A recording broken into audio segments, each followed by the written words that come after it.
the physical features, the unit is quite portable with smooth edges, making this easy to toss around and stow away in a tight bag. The entire unit is wrapped in a very solid aluminum grill. Pressing on this yielded no flexing at all.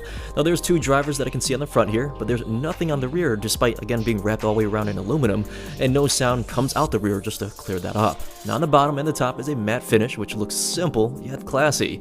Although the speaker does give the look of having a bass radiator or maybe a woofer pointing upwards here, sliding a piece of paper all the way around proved there's no opening. The design is just purely aesthetic. Nonetheless, it's still a unique look though. Looking over the buttons, they're all touch sensitive and they all work very well. When the unit is on, the unit glows a very bright white and not a cheap dim looking LED.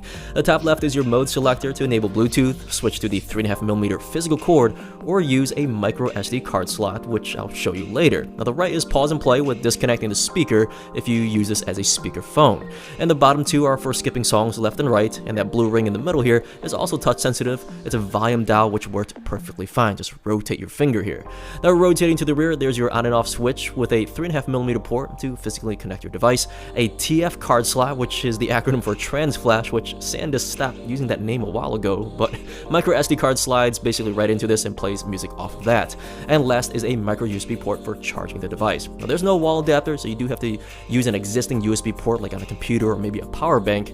And last, there is a tiny LED under that indicates if the unit is being charged or basically if it's full. Now one issue, the light is very small. When the cord is plugged in, it does block the light, so checking it, it's somewhat of a slight nuisance though.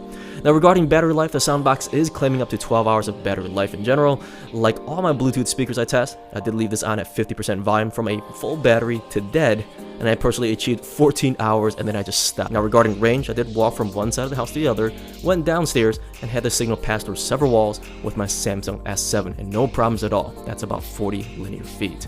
So other than that, the speaker doesn't have all the bells and whistles like NFC or being waterproof or offering bass boost, but the build quality and the aesthetic so far I'm really enjoying. How deep is your love?